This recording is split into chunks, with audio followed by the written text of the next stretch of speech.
UGC net दर्पण में। तो फ्रेंड्स, आज की जो क्लास है आपके लिए बहुत इंपॉर्टेंट है। मैंने आधुनिक काल से द्विवेदी युग को लिया है। द्विवेदी युग का जो समय काल है वो 1900 से लेकर 1918 या 1920 पास के आसपास तक माना गया है। ठीक है, 1920 क्यों? क्योंकि सरस्वती पत्रिका जब तक चलती है तब तक द्विवेदी युग का को लिया गया था।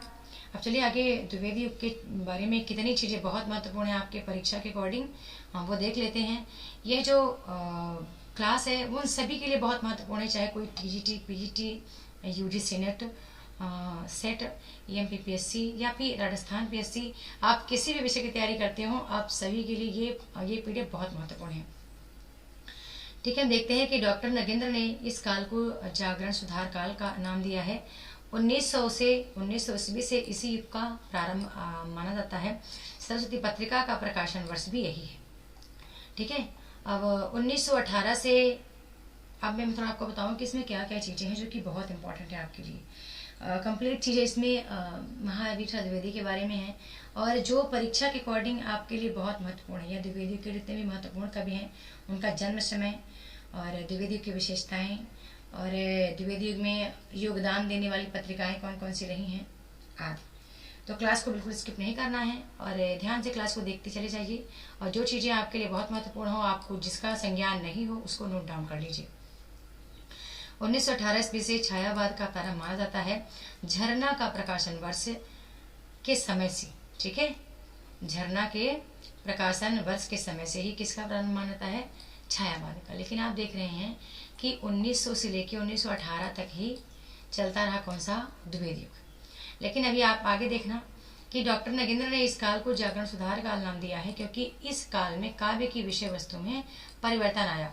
भारतीय युग में काव्य को पुनः जागृत होने का मौका मिला था। द्विवेदी युग में वही काव्य सुधर कर सामने आया, अतएव जो जगह था उसे सुधारने का काम इस युग में किया गया, इसलिए इस काल को जागरण काल भी कहा गया।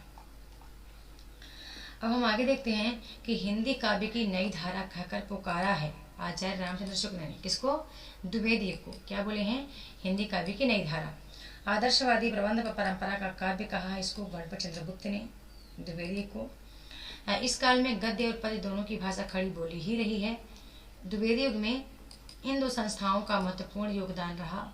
19वीं सदी के अंतिम चरण में दो संस्थाएं स्थापित हुई जिनके द्वारा हिंदी के विकास को नई दिशा मिली। वो पहली संस्था कौन थी?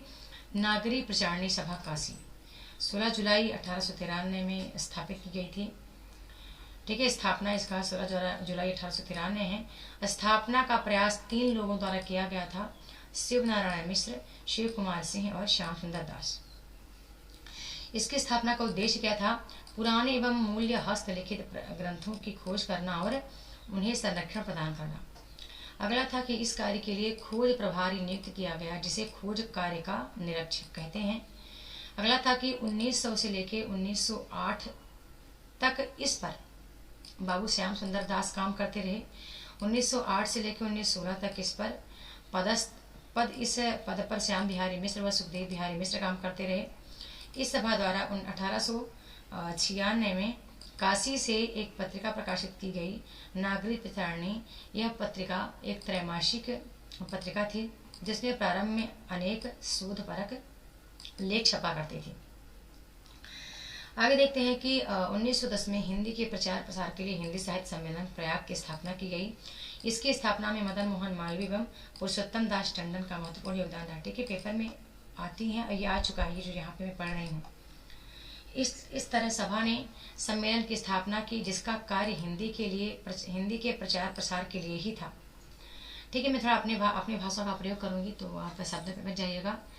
हिंदी साहित्य सम्मेलन प्रयाग के प्रथम अध्यक्ष राधाकृष्ण दास ने किया 1910 में। नागरिक करणी सभा ने हिंदी बृहत साहित्य भी लिखा था। अब अगली पत्रिका कौन सी आती है? सरस्वती पत्रिका आती है।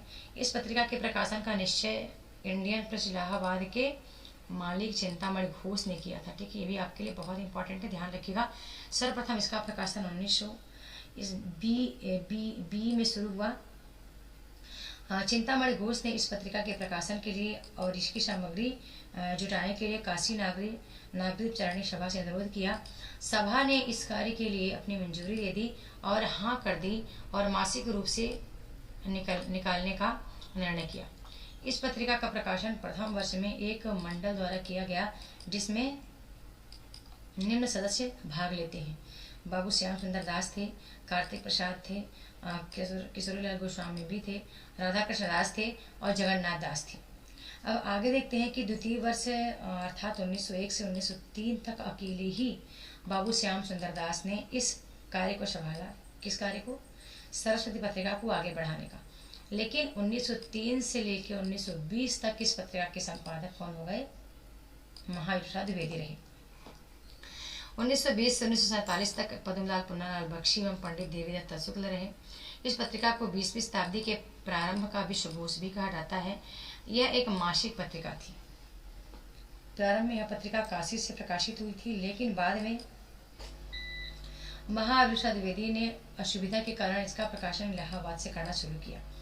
प्रारंभ में इस पत्रिका का प्रकाशन काशी से हुआ था, लेकिन बाद में द्विवेदी जी ने एक नोट ध्यान रखिएगा, इलाहाबाद से स्टार्ट किया था। द्विवेदी युगीन कुछ प्रवृत्तियां हम देख लेते हैं कि कौन कौन सी प्रवृत्तियां हैं द्विवेदी युग की।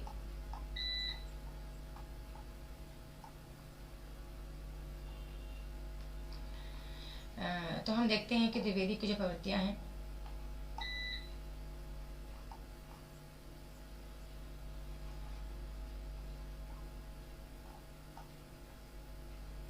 पहली है राष्ट्रीयता की भावना,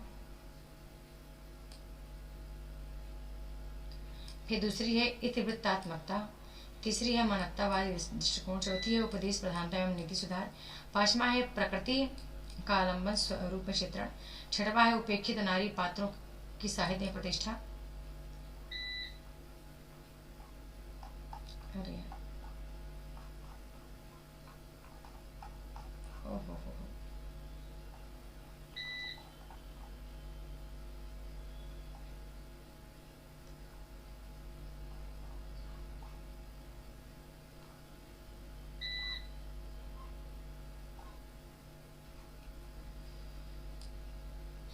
आगे देखते हैं, माफी चाहूंगी। अगला है कि सामाजिक यथार्थ की अभिव्यक्ति, गद्य व पद्य दोनों में खड़ी बोली का प्रयोग, प्रबंध काव्य में प्रमुखता, धार्मिक पौराणिक ग्रंथों को लोक में विख्यात कथाएं आदि को आधार बनाकर जब साहित्य सृजन किया जाता है तो इसी प्रवृत्ति को इतिवृत्तात्मकता कहते हैं। ठीक है, देखो यहाँ पे इतिवृत्तात्मकता के लिए आपको मिल गई परिभाषा। इतिवृत्तात्मकता का शाब्दिक अर्थ होता है ऐसा ही हुआ था। अगला है कि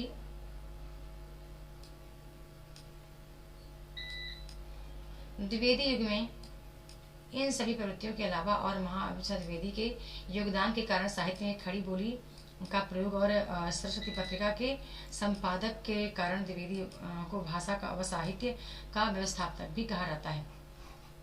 द्विवेदी युग में दो प्रकार के कवि सामने आते हैं। कौन कौन से हैं? अनुशासन धारा के कवि यानी द्विवेदी मंडल के कवि, और सख्यंता धारा यानी कि द्विवेदी मंडल के बाहर के कवि। अब द्विवेदी मंडल के बाहर के कवि जो अनुशासन धारा के कवि हैं, देख लेते हैं कौन कौन से आते हैं। तो इसमें आते हैं श्रीधर पाठक हैं, मैथिली शरण गुप्त हैं, लोचन प्रसाद पांडे हैं, सियाराम शरण गुप्त हैं, अयोध्या सिंह जी हैं, राग चरितोपाध्याय हैं। ये राग नहीं है, ये यहाँ पे रामचरितोपाध्याय हैं, महावीर प्रसाद द्विवेदी हैं। अब आगे जब देखते हैं जो द्विवेदी मंडल के बाहर के कवि हैं कौन कौन से आते हैं। लाला भगवान दीन है, इनका जन्म समय 1866 है। रामदास त्रिपाठी है, 1889 इनका जन्म है। मुकुटधर पांडे हैं, गया प्रसाद शुक्ल सनेही है, 1893 है। राय देवी प्रसाद पूर्ण है, नाथुराम शर्मा शंकर है और रूप नारायण पांडे हैं। तो ये कौन है? द्विवेदी मंडल के बाहर के कवि हैं। अब जब थोड़ा सा आगे देखती हूँ तो जो द्विवेदी युग के प्रमुख कवि माने गए हैं उनका जीवन काल भी यहाँ पे ये द्विवेदी युग से रिलेटेड पूरे कवि आते हैं। नाथुराम शर्मा शंकर यहाँ पे समय काल है, सिद्धार्थ पाठक है, महावीर द्विवेदी हैं, हरिऔध जी हैं, रत्नाकर जी हैं, लाला भगवान दीन हैं, रायदेवी प्रसाद पूर्ण हैं, रामचरितोपाध्याय हैं, कामता प्रसाद गुरु हैं, सत्यनारायण कविरत्न है। यहाँ पे टाइम देखो, यहाँ पे पूरा ऑलरेडी समय इनका मेंशन है। ठीक है, आप देखते जाना। आगे देखते हैं कौन है। गिरधर शर्मा नवरत्न है, राम नरेश त्रिपाठी हैं, गया प्रसाद शुक्ला नहीं है, रूपनारायण पांडे हैं, मैथिली जी हैं, लोचन प्रसाद पांडे हैं, ठाकुर गोपाल शरण सिंह हैं, मुकुटधर पांडे हैं, वियोगी हरिहर। ठीक है, तो ये कौन है? ये पूरे कवि हैं जो कि द्विवेदी मंडल के कवि माने जाते हैं।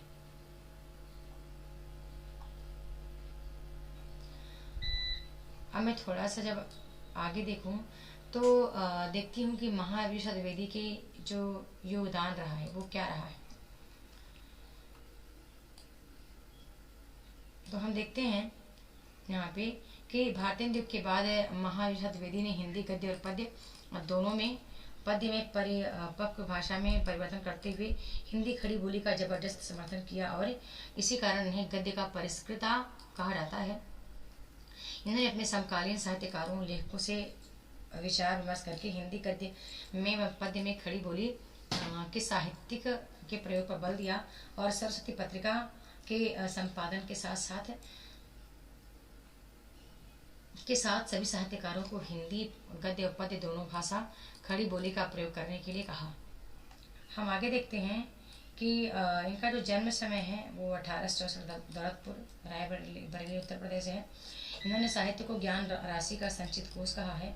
द्विवेदी जी ने साहित्य हिंदी सभा समालोचना को स्थापित करने का प्रयास किया और प्रेम घट तथा बालकृष्ण भट्ट को प्रोत्साहित किया और उन्हीं से हिंदी समालोचना का सूत्रपात भी करवाया। आगे देखते हैं कि द्विवेदी जी रेलवे में सरकारी कर्मचारी हो बाद में इन्होंने अपनी नौकरी से इस्तीफा देकर शेष जीवन हिंदी भाषा और साहित्य को समर्पित कर दिया। 1903 से 1920 तक सरस्वती पत्रिका का संपादन कार्य किया। इनको साहित्यकार, कवि, आलोचक, अनुवादक और संपादकाचार्य आदि नामों से पुकारते हैं। महावीर प्रसाद द्विवेदी ग्रंथावली 15 खंडों में विभाजित है, जिसमें इनका संपूर्ण साहित्य समाहित है। आगे देखते हैं कि कैसे करती तुलसी भी मानस का नाद, कैसे करते तुलसी भी मानस नाद, महावीर का यह कवि यदि उन्हें मिलता नहीं प्रसाद, महावीर का यदि उन्हें मिलता नहीं प्रसाद। आगे देखते हैं कि तुलसी मानस महावीर हनुमान जी, मैथिली साकेत महाप्रसाद द्विवेदी जी। द्विवेदी जी के कुछ प्रसिद्ध लेख हैं। क्या हिंदी नाम की कोई भाषा नहीं है, यह लेख सरस्वती पत्रिका में प्रकाशित होती है 1913 में। आर्य समाज का कोप, यह लेख पत्रिका सरस्वती में प्रकाशित होती है 1900, इसका टाइम नहीं दिया गया है। कवियों की उर्मिला विषय उदासीनता है जो कि 1908 में प्रकाशित होती है सरस्वती पत्रिका में ही।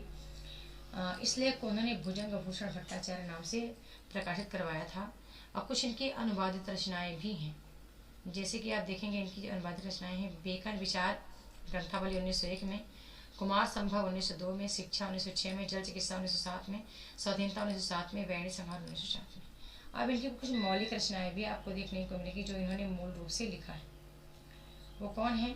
देवी स्तुति शतक 1882 में, 92 में, कान्य खुब्जा बलि व्रतम होगा 1893 में, नागरी 1900 में, काव्य मंजूसा होगा, ठीक है, यहाँ पे मंजूसा होगा 1903 में, कान्य कुब्ज अबला विलाप 1907 में, कविता कलाप 1909 में। अब थोड़ा सा आगे आते हैं तो हम देखते हैं कि इनकी कुछ और रचनाएं हमें देखने को मिल जाती हैं, जैसे कि अगली है सुमन है। सुमन है